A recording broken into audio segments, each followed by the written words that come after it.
This is going to be an this is going to be an interesting one.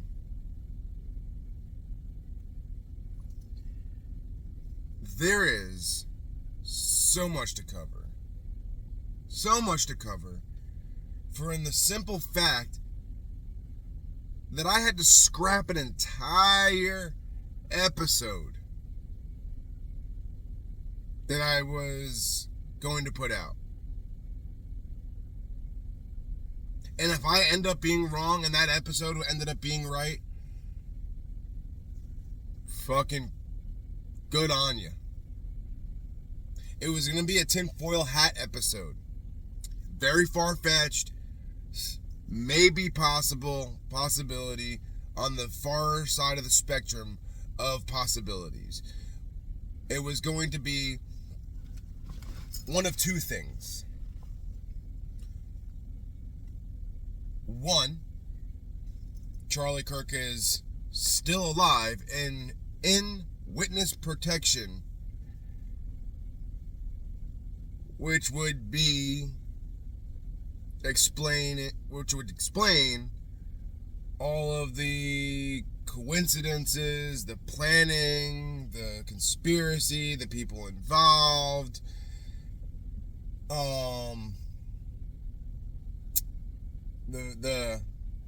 the word Valhalla being thrown around 3 times, once by Patel, the picture behind Tyler Robinson of New Zealand, where there is a place called Valhalla, where the FBI just not too long ago signed a agreement with New Zealand to put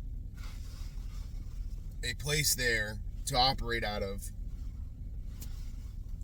And then also Operation Valhalla, which I'm still not completely convinced that it has nothing to do with the investigation, seeing that you've got Operation Valhalla, which took place from the 24th to the 27th, involving a part of our military that deals with explosives.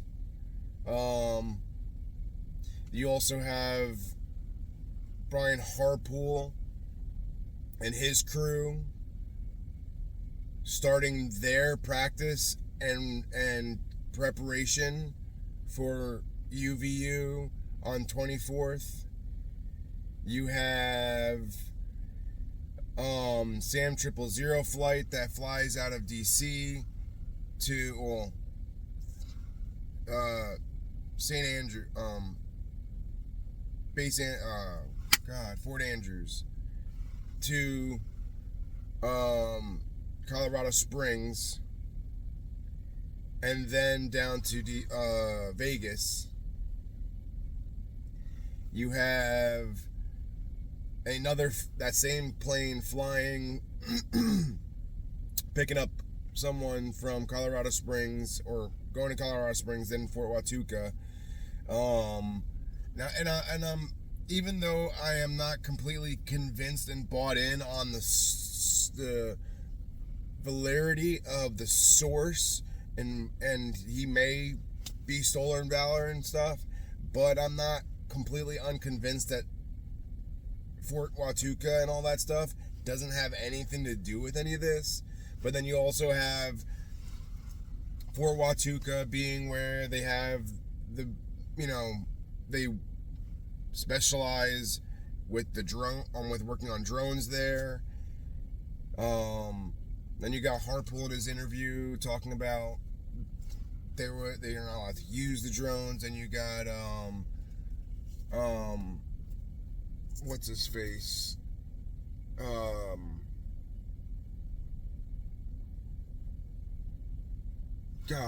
Frank Turk, who said that there was drones. There's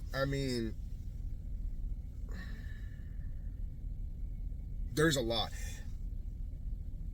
I broke down Harpool's interview because I am a firm believer that even though there was lies in that interview, I feel like that the lies that he told weren't necessarily untrue.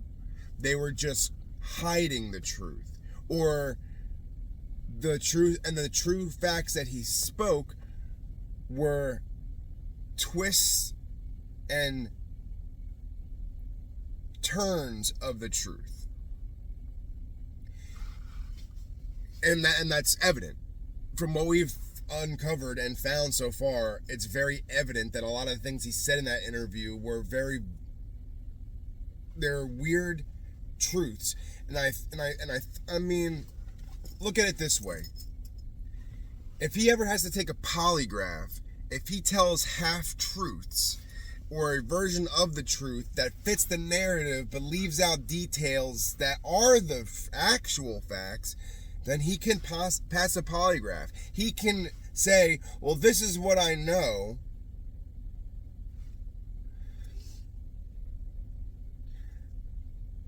There's a lot. But we're going to cover this. You have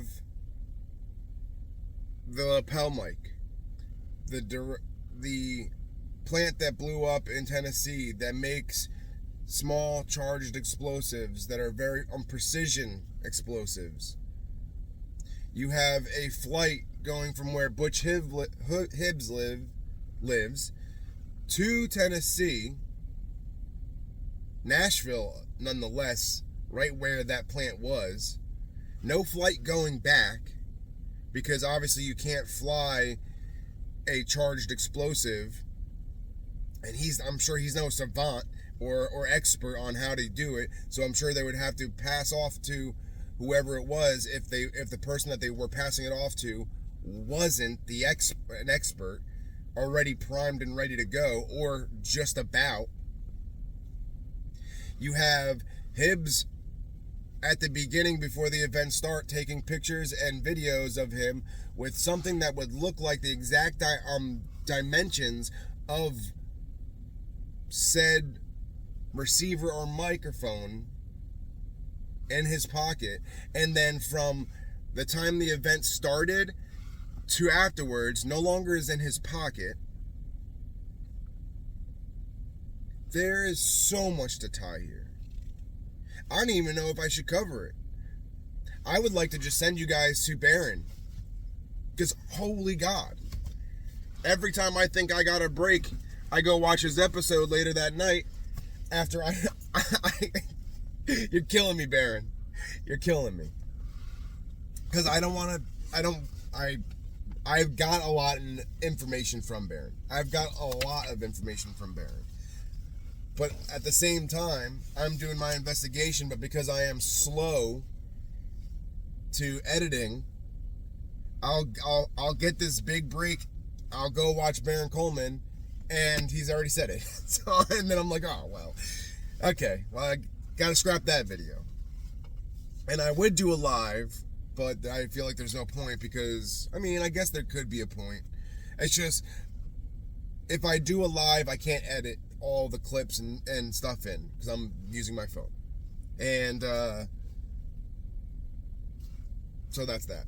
So even if I did it, ignoring the fact that no one would be probably on it or viewing it, it would be a faster way for me to get this out without having to save it, edit it, then resave it, and then delete the original and keep redeleting it to keep the storage clear, and then posting this. But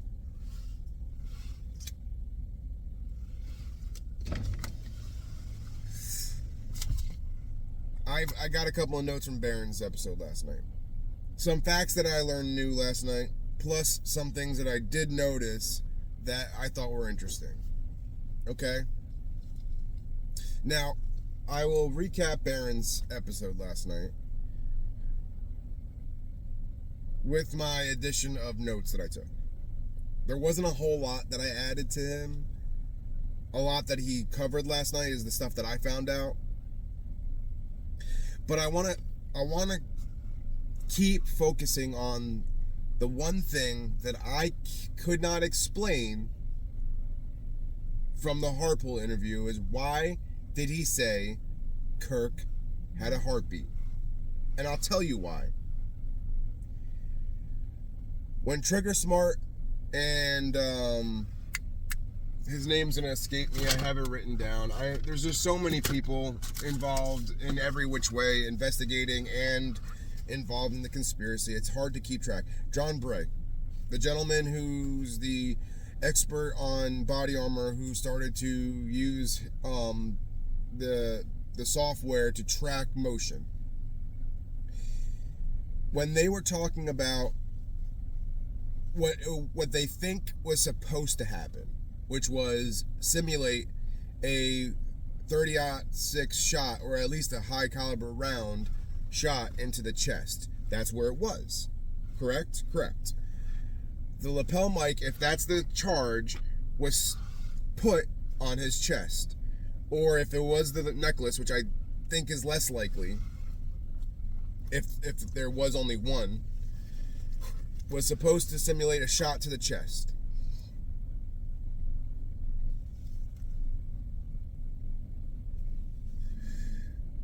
And I'll get to you why I think it didn't hit his chest in a minute. But I want to touch the heartbeat thing, because this is going to come back too. I feel like the heartbeat in the hospital narrative that he had said, and even that he wasn't dead en route, and that he was in critical condition. I mean, I don't know if anybody remembers following the story the day of, shortly after he was shot, before we all were told he was confirmed dead. The narrative was already spun by the conspirators. They knew what they were going to say. They had a plan. There was an entire plan, down to the patsy, down to the murder weapon they were going to say killed him. When he got hit in the neck, which I strongly believe was not supposed to happen, they had to still run with it. And a lot of people were in the dark and probably stopped communicating, because if all the conspirators continued to communicate and conspire, it would be even more evident. When you have a conspiracy to murder someone on the scale of what was pulled off and executed upon, you all have to go your separate ways.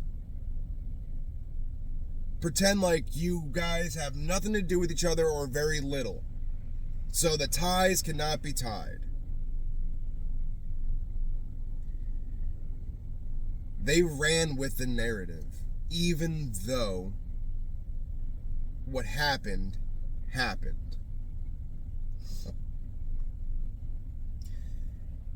It was supposed to hit him in the chest, the explosive. But the problem was, I believe, the trigger man, which is Harpool at this point in my mind, based upon the investigating that Baron Coleman and the gentleman that he had on his show a couple of nights ago, or last week. Because of when they were following the video, you can see him arm something, there's feedback, the AV tells Dan Flood calls him over, tells him to knock it off. He disarms it while he's standing by Dan Flood. The feedback goes away. Kozak walks up to the mic. He rearms it. The feedback comes back. They tell him to run with it. Kozak gives the signal that he's going to ask his question. Harpool is looking off at the roof, sees the guy getting into position, whether it was the patsy or some person to portray the patsy. Harpool leaves his post for the first time since the beginning of the event. He is no longer looking, or Charlie's no longer in his peripheral. He can't see Charlie. He is only going off timing at this point. And I'm sure there's somebody else in the crowd that's relaying the signal that Dan Flood gave. But Harpool wasn't looking at Charlie. He was out of sight now. Charlie was out of his view when he had his hands here holding something underneath his arm. Charlie was on his way back up to the sitting upright position from leaning forward from putting the mic down in between his legs. He picked up the mic, he answered it, and he was going back, but he wasn't fully back yet. So his shirt was loose. So yes, Harpool, when you said during the interview, oh, it wouldn't make sense because it moves around. Correct. You were right. You were explaining what went wrong. You were explaining what went wrong. Half-truths. It would have did the right job if Charlie had been sitting flush back against his seat. But because he was still on his way up, it was loose. When it exploded, his shirt went like this, and it went... And then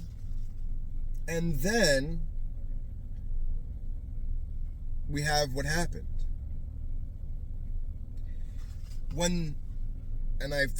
Again, another name that I had forgot, the guy from the security that was over the rail, that was looking in Charlie's direction, that hopped over the rail, the one that went like this, the one that hopped over the rail and then hopped over the table. When he finally sees Charlie, he's got a smile on his face. Now, why would you have a smile if the person that's filling your checks is dead or bleeding out? I can't tell you for certainty, but I can tell you what I think why. My opinion is that he's thinking to himself, oh shit, that's not what was supposed to happen, but it'll work. But it didn't.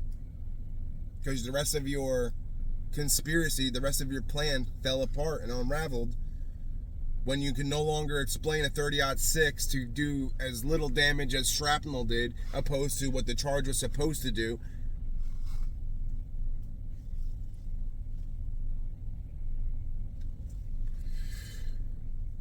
Now, Barron covered, after Trigger Smart and John Bray covered, the type of charge that would have been used, or possibly was used. They create the pieces of the explosive will have toxic and also explosive charge on it. So why would they deconstruct the entire area out of the fucking blue and tear up all that grass? Well, because you can't have college kids laying in the grass where there's toxic material, or finding the pieces, let alone, that can cause harm. They say that the soil was tainted where the plant that we think created the device, that was contracted on May 1st to make something, and the order was filled on August 25th, the same day a flight from where Butch Hibbs lives, which is Heber City, Utah. A private flight went from there straight to Nashville the same day that order was filled and never went back. Now, was it Butch Hibbs that picked it up? Don't know. But we could probably find out if he was on a flight.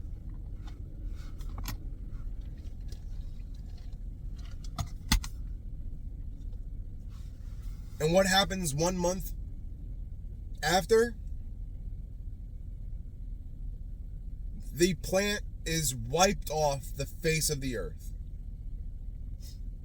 Loose ends gone. I almost want to find out what employees of that company were a part of filling that order. And were they the 16 people that died in that building? Were they the loose ends that they needed to tie up besides the facility itself? That probably had records of every order and what was crafted. I mean, it was a $400,000 order. Not a big one. I mean, it's a lot of money, but not a big one. Compared to some of their other contracts, they have some $1 million contracts.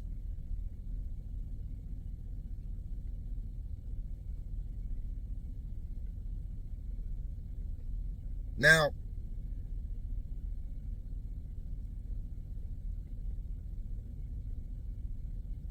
hold on. I want to go over my notes real quick because I have a few things that I wanted to add, and I feel like I'm missing something. Oh.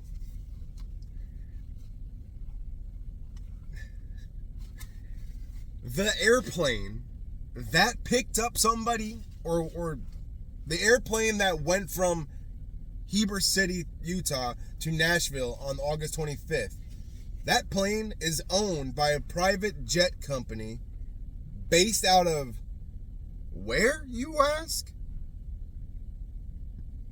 Wilmington, Delaware.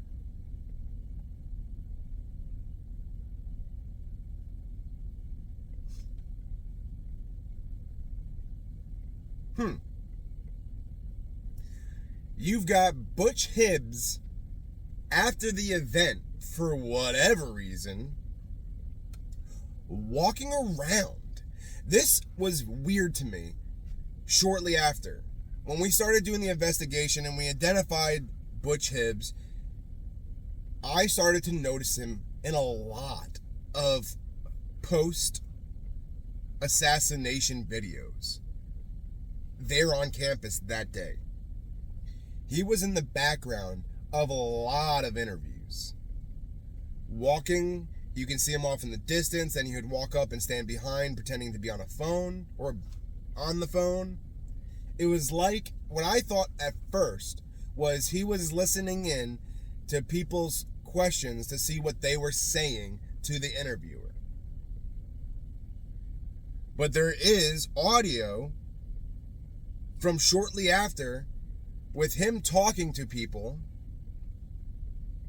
almost trying to push the narrative already. So what it seems to me is he was walking around getting the narrative out to people, maybe talking to people that were unsure of what they heard, because a lot of people said they thought they heard a firecracker. And an explosive sounds a little different than a gunshot. Explosive sounds similar to firecrackers. Now, the scale of how loud it was determines. But there's a slight distinct sound. And then he's seen behind people while they're talking and giving their side of the story, or what they heard or what they saw. With also whatever was in his pocket no longer there.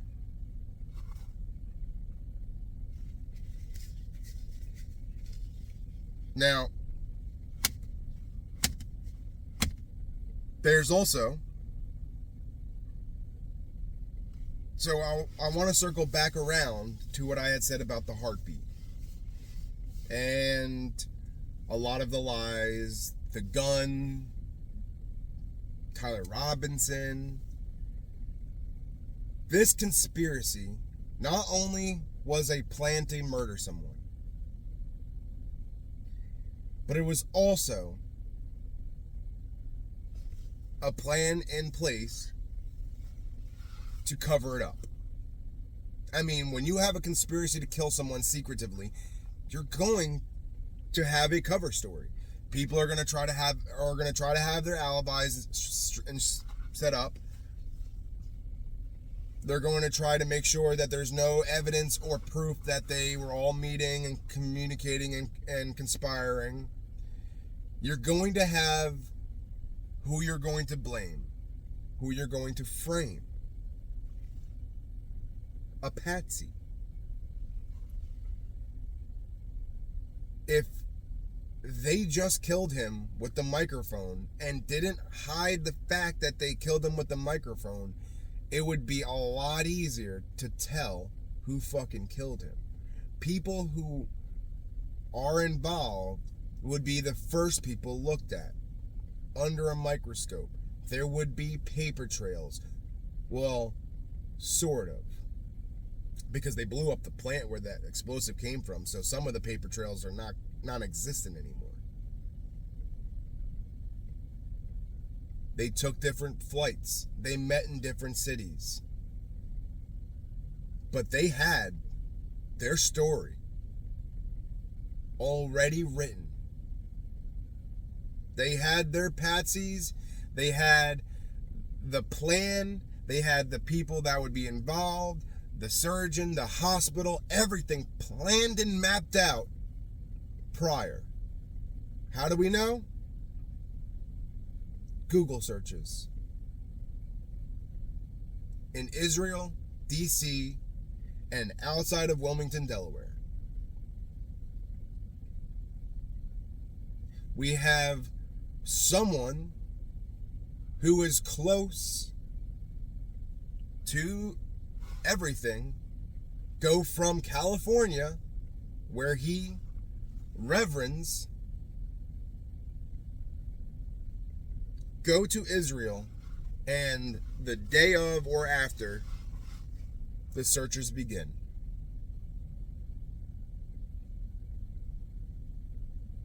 There was a lot of moving parts. Maybe too many for them.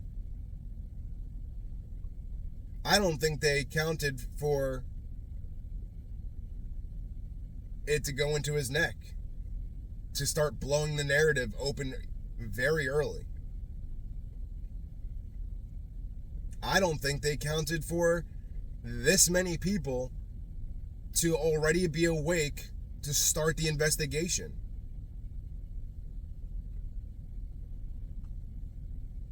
Now, why would they use an explosive? Why wouldn't they just let the patsy shoot him? Well, I can tell you why. What happened with Trump? What happened when they tried to kill Trump? Their patsy missed by sheer dumb luck. Trump moved at the last second and saved his own life. The second person that tried to kill him got caught before he even got to. Before he even got to. So what do you do to avoid missing your target again? Well, you put the murder weapon on him. Ensure that he does not walk away. I'm telling you that's why. I'm telling you that is exactly why it was an explosive charge on Charlie Kirk's person instead of letting the patsy shoot or having someone shoot and the patsy take the fall. That's exactly why. That's exactly why.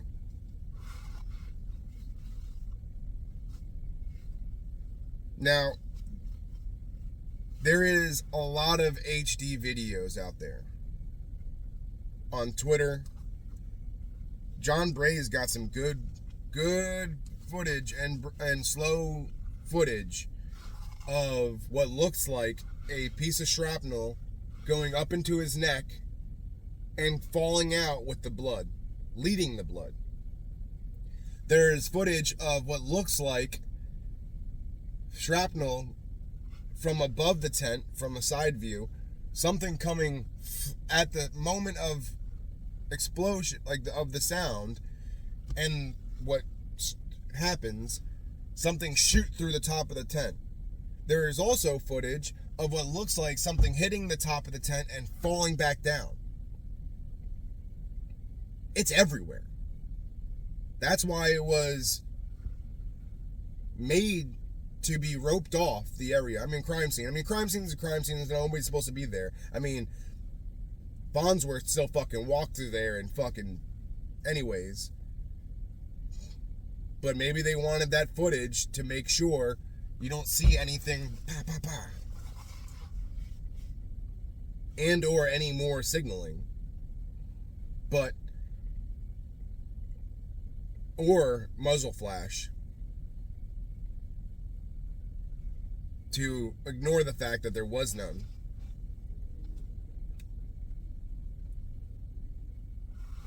That's why the ground was ripped up. That is why, which I don't think I got to post a video because it was in the tinfoil hat video that I had, but that's probably why you've got footage of security and whoever else, which looks like law enforcement, or campus police walking around the entire grassy area looking for stuff in the grass. They were looking for shrapnel. It's evident that they were looking for stuff in the grass. Why would you be looking for something in the grass? Why?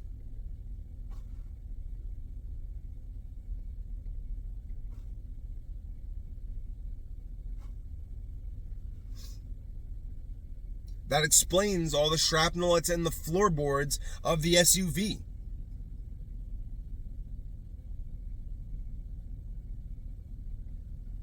There is so much. So much. It's fucking bonkers.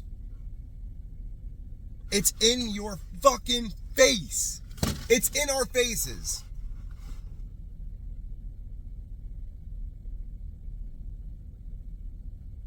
And I don't even think that Erica is not guilty, I mean,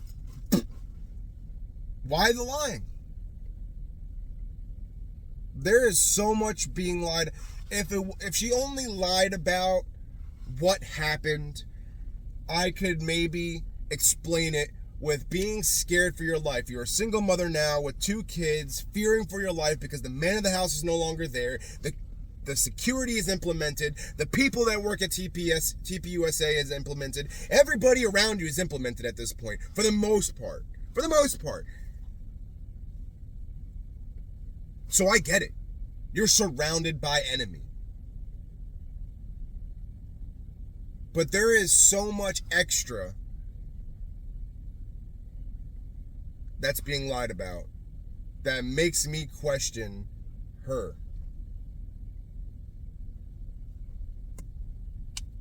I am on the fence. I'm leaning one way more than the other. But I'm on the fence. I believe on one side of that fence that she was his handler. That she... You know what? I take that back. I am not on the fence. I am on one side of the fence with my arms leaning on it, looking the other way, looking towards the other side, wishing that was the case. But you're going to tell me honestly that he messaged some close friends, including Andrew Kolvek, and his fucking security, that he feared for his life the day before,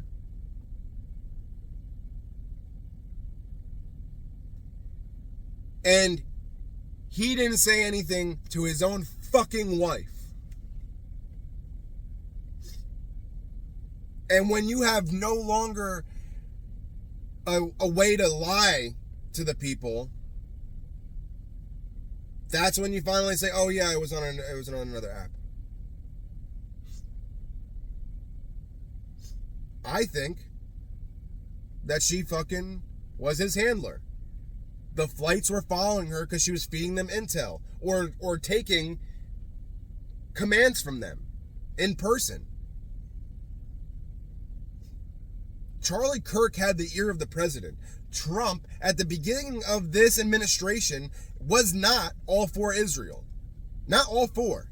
Trump's legacy means a lot to him. Regardless of who he's allied with or who he does shit for or business deals for, he's a fucking narcissist. I voted for him, but he's a narcissist. His legacy means everything to him. That's why a lot of us did vote for him. Because we knew that even though he's a douche and he's probably going to help out a lot of his rich buddies, including himself, his legacy is so important to him that he would do right like he did the first administration. He had choice words about Israel, and then he flipped. Kash Patel, Dan Bongino had words about Epstein, Israel, all of the shit, and then they flipped. Kash Patel's got a girlfriend that's brand new. He doesn't look as scared as he was when he flipped, but Dan Bongino is washing his hands clean. He's leaving.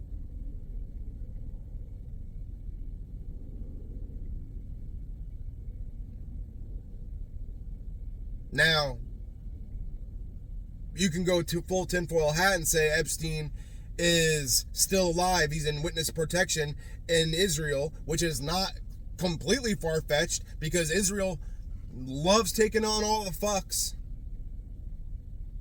It would explain a lot. It would explain why the whitewashing and the cover-up and the trying to not release the files and all this shit.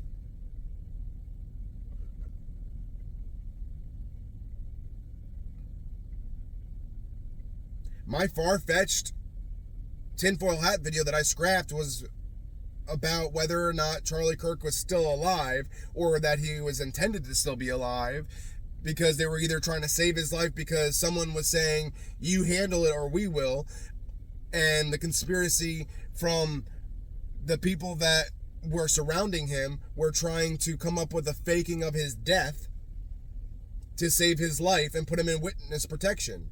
Or another motive, and it went wrong and shot him in the neck, or he really is still alive.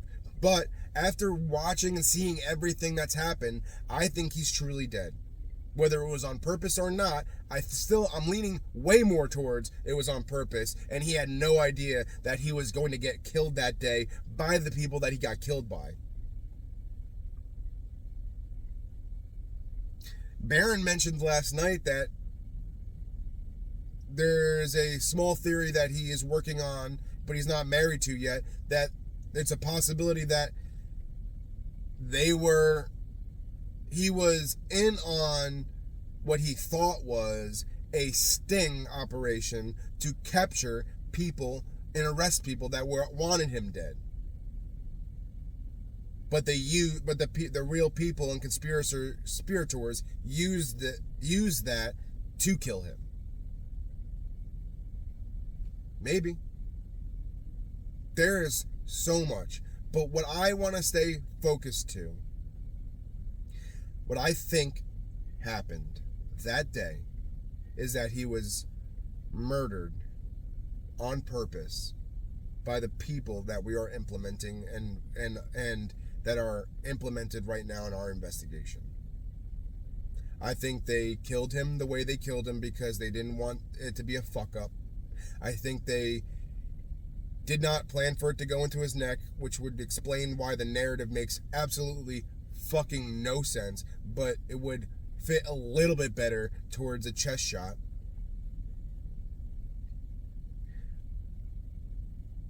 I am at the point where I want to know fucking why.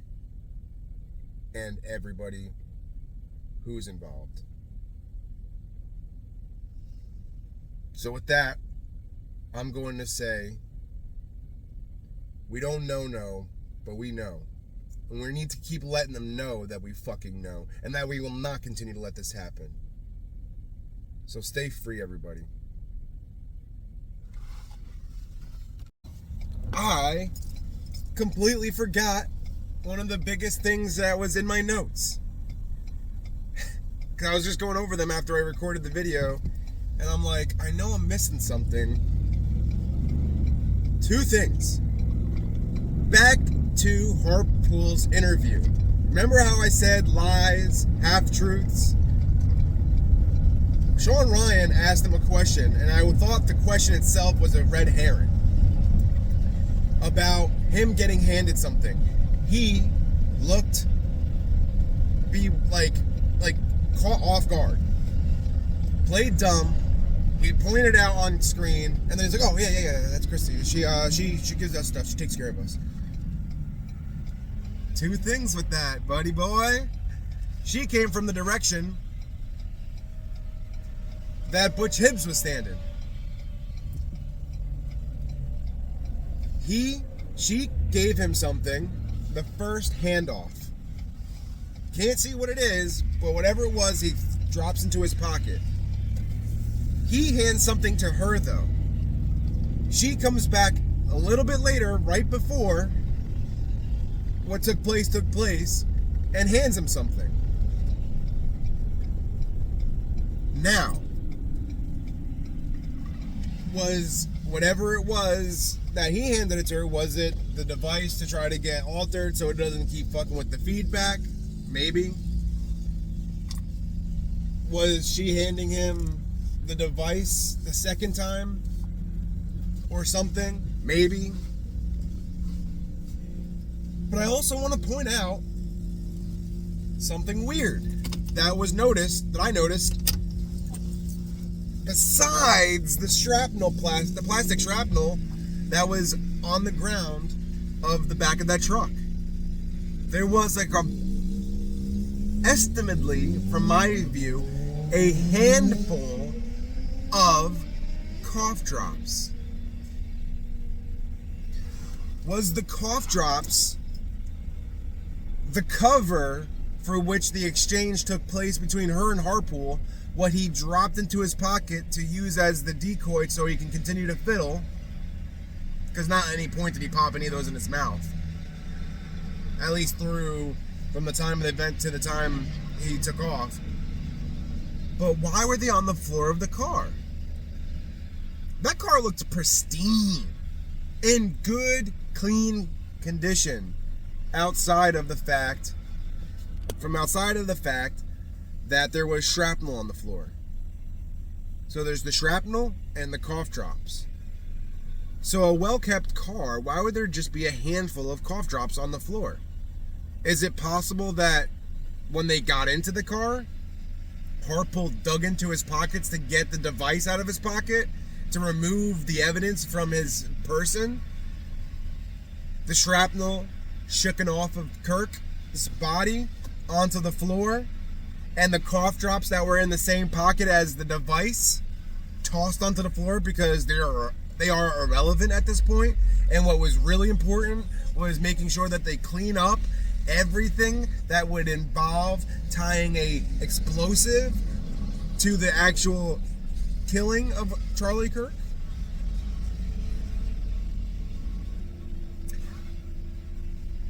I think that's another missing piece there, guys. Explaining a few things and tying a few dots.